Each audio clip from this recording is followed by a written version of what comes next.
गंगणपतये नमो नमः, सिद्धिविनायक नमो नमः, अष्टविनायक नमो नमः, मंगलमूर्ति मोरया।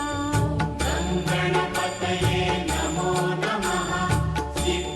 हर हर महादेव, राधे राधे, जय श्री राम। मैं आशा करता हूं आप सब ठीक होंगे, स्वस्थ होंगे और अपनों का ख्याल रख रहे होंगे, साथ ही खुद भी पॉजिटिव होंगे और आसपास के लोगों को भी पॉजिटिव रख रहे होंगे। आज आपके लिए मैं आचार्य राजकुमार कुछ ऐसा लेकर हाजिर हुआ हूं कि केतु क्यों है मोक्ष का कारक। जानिए सभी भावों में इसके होने वाले फल क्या क्या है, उसके बारे में विस्तार से बताएंगे आपको।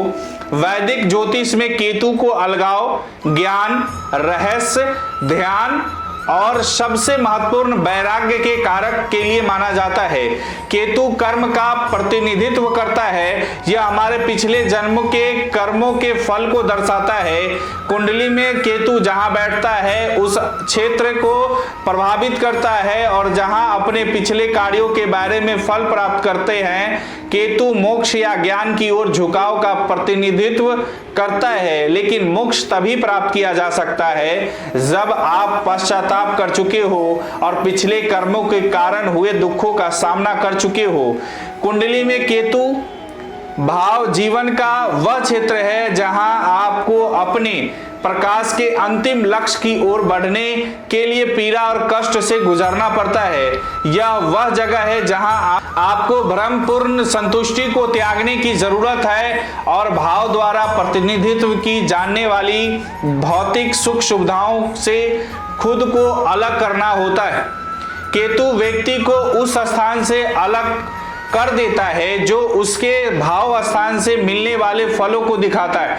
अगर केतु दूसरे या 11वें भाव में स्थित है तो व्यक्ति धन से संबंधित मामलों में बहुत कम या कोई दिलचस्पी नहीं लेता।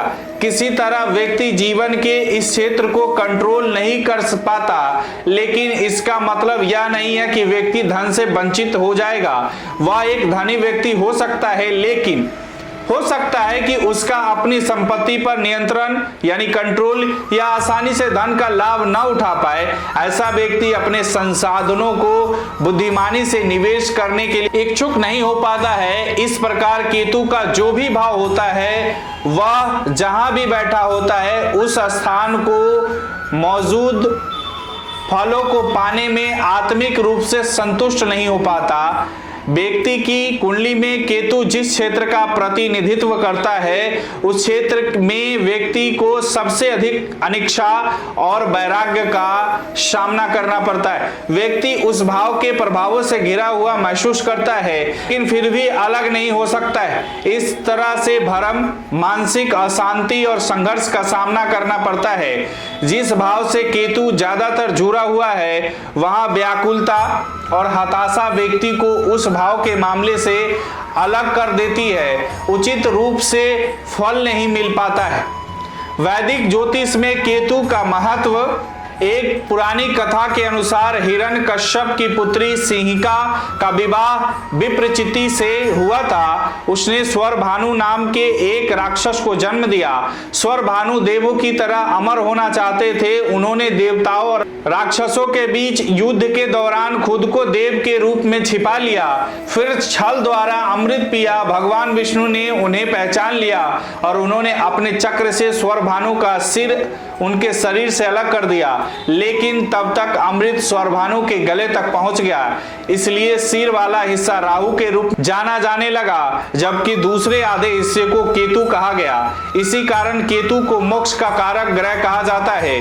केतु को कई अलग अलग नामों से जाना जाता है, जैसे ध्वज, शिखी और राहु पूछ। जन्म कुंडली में केतु का प्रभाव प्रत्येक अलग अलग राशियों में अलग अलग फल देता है। यदि आपकी कुंडली में केतु मीन में है तो वह अपनी ही राशि और स्वराशि में माना जाता है, या अपनी मूल त्रिकोण राशि में है। यदि यह मकर राशि में है, केतु यदि वृश्चिक राशि में होगा तो मजबूत होता है। केतु धनु राशि में भी उच्च का होता है। केतु वृष राशि में नीच का है, मिथुन राशि में होने पर भी यह नीच का होता है। केतु की यह स्थिति उच्च अवस्था के ठीक विपरीत होती है। नीच का केतु व्यक्ति को असहाय और अलग महसूस कराता है। केतु अपने आप में कोई ग्रह नहीं है और अपने आप में पूर्ण भी नहीं है। एक ही राक्षस के दो भाग हुए, सिर वाला भाग राहु हुआ तो पूंछ वाला भाग केतु हुआ। ऐसे में केतु का कार्य हैंडलेस होता है, यानी केतु प्रभावित व्यक्ति काम करेगा तो बताए गए तरीके से ही की प्रोसेस को बार बार करता रहेगा। उसके काम में किसी प्रकार की क्रिएटिविटी नहीं होगी। किसी भी क्रिया, वस्तु अथवा संरचना का आखिरी भाग केतु होता है। केतु राहु की तरह अपने प्रभाव सीधे सीधे नहीं देता। जिस ग्रह और राशि के प्रभाव में होगा उसी के अनुसार फल देगा। लाल किताब के अनुसार तो जिस भाव में होगा उसी भाव के अनुसार फल देगा। परंपरागत ज्योतिष में तो इसे कुंजवत यानी मंगल के जैसा कहा गया है। जातक की कुंडली में केतु निशान बनाने वाला होता है। किसी जातक की कुंडली में जिस भाव और राशि में केतु होता है, काल पुरुष की कुंडली के हिसाब से जातक के शरीर में उस हिस्से में कटे, जले अथवा चोट के निशान होने की सर्वाधिक संभावना होती है। विभिन्न भावों में केतु का प्रभाव और उसके उपाय की बात करें। केतु का 12वें भाव में फल। 12वें भाव में केतु को उच्च का माना जाता है। 12वें भाव में केतु व्यक्ति को संपन्न बना सकता है, धन देता है, व्यक्ति को जीवन में सफल पद प्राप्त कराता है, सामाजिक कार्यों और सामुदायिक योगदान में भी अच्छा होता है। व्यक्ति के पास जीवन के सभी लाभ और विलासिताएं होती हैं। यदि 12वें भाव में केतु अशुभ हो तो भूमि मकान का अधिग्रहण करते समय गलत निर्णय ले सकते हैं। यहाँ केतु को उच्च का माना जाता है। जातक अमीर होगा, बड़ा पद प्राप्त करेगा और अच्छे कामों को समर्पित होगा। यदि राहु 6वें भाव में बुध के साथ हो तो बेहतर परिणाम मिलते हैं। जातक को सभी तरह के लाभ और विलासिता की चीजों की प्राप्ति होगी। यदि 12वें घर में स्थित केतु अशुभ है तो जातक किसी निसंतान व्यक्ति से भूमि खरीदता है और खुद भी निसंतान हो जाता है। यदि जातक किसी कुत्ते को मार देता है तो केतु हानिकारक परिणाम देता है। यदि दूसरे भाव में चंद्रमा, शुक्र या मंगल ग्रह हो तो केतु हानिकारक परिणाम देता है। केतु 12 भाव के उपाय। भगवान गणेश की पूजा करे, अपने कैरेक्टर को ढीला ना रखे यानी चरित्र ठीक रखे, एक कुत्ता पाले, रात में अच्छी नींद के लिए तकिए के नीचे खांड या सौंफ रखे।